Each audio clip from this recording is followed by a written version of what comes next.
эркектердин ролун эң мыкты аткаргандыгы үчүн эл аралык кинофестивалдарда катары менен 5 жолу багындырып, эл алкышына татыган улуттун сыймыгы улуу инсан Сүймөнкул Чокморов.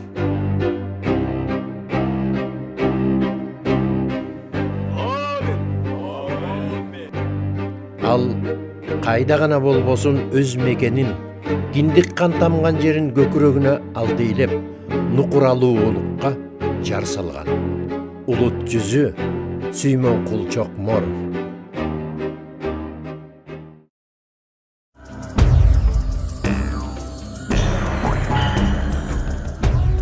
Эки кесипти бирдей ала жүрүү. Кино сүйүүсү. Сүрөт азабы, машакаты, рахаты. Эмгекти сүйүп, тынымсыз мээнет менен өмүр соңуна дейин жүздөгөн картиналарды жараткан Чокморов Манас дүйнөсүн аздектеген. Ал Манасчы Саякбай Каралаевдин бейнесин ачуу үчүн өмүр бою изденип, ондогон вариантта жаратты. Анын көкүрөгү кыргыз деп согуп, Манас деп жашаган.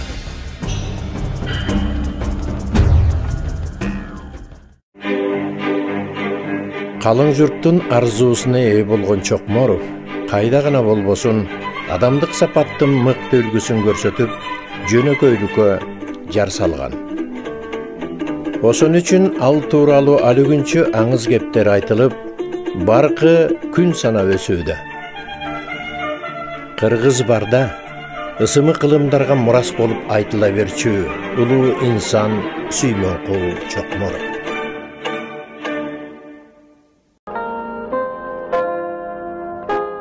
Элесин эли аздектеген залкар.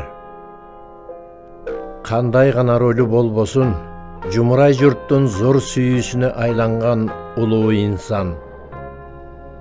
Улуулук. Калың кыргыздын канына бар баатырдык анын табиятында катылуу эле.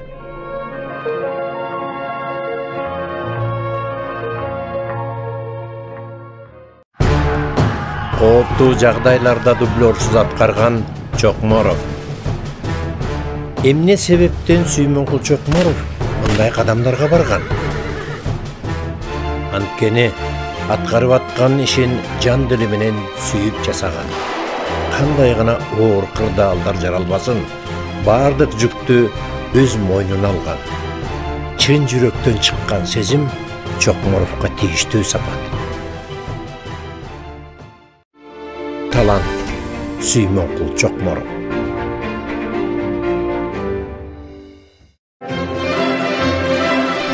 Анын жүзүнөн айланасына карата алпейим мамиле зор сүйүү чагылып турчу. Табиятты, элди жерди сүйүп, эмгек менен күн кечирген карапайым адам. Ал Сүймөнкул Чокморов. Эгер Сүймөнкул Чокморовго ден соолук бергенде, дагы ичендеген образдарды жаратмак. Түркүн образдарды сунуп, эл аралык фестивалдарда башкы байгелерге ээ болгон Чокморовдон эл дагы да көптү күткөн. Бирок тагдыр ага мүмкүнчүлүк бербеди. Ден соолук баркын, өмүр наркын аңдай билген Чокморов соңку кездеринде Бөрү зындан жана Толкундар жээки урунат картиналарында гана катыша алды.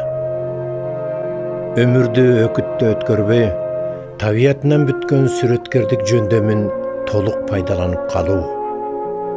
Оор дартка кабылганына карабастан ал тыным албай 400дөй эмгек жаратты. Ата журт алдындагы ыйык милдет, мекенди аздектөө Сүймөнкул Чокморовго тийиштүү сапат.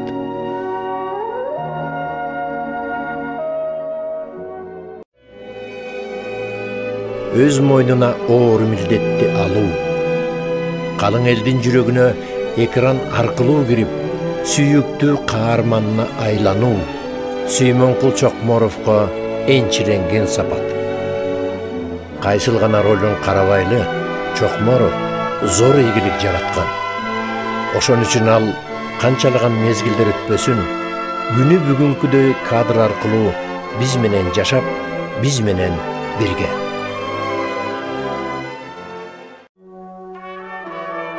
Бир 1977 жыл Баатырдык мүнөздөрдүн галереясын түзгөн Чокморов Улан фильминде ийгиликти көтөрө албай оң жолдон тайган Азат Майрамовдун ролунда.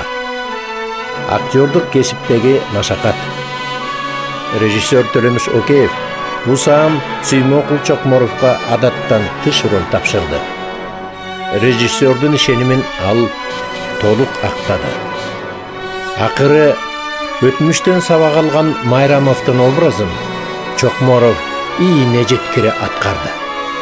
Бирде суукта, бирде ысыкта калып, катаал шартта кандай гана тапшырма тагылбасын, ойдогудай аткара билген нагыз талант Сүймөнкул Чокморов.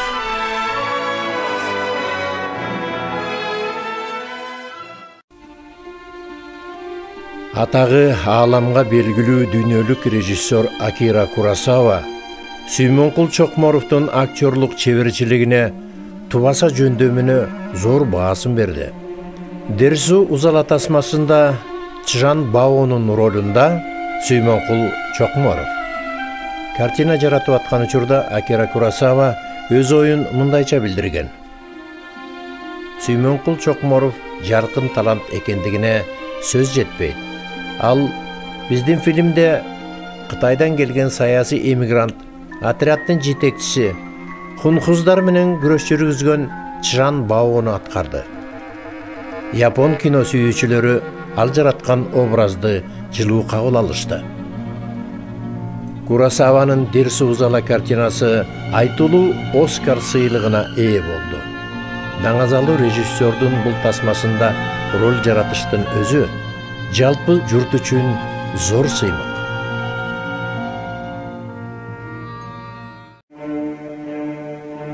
Анын элеси азырда атпай журттун жүрөгүндө. Канчалаган эмгек, канчалаган мээнет, каражанды карчыруу, маңдай тер төгүп, маңыздуу өмүр сүрүү.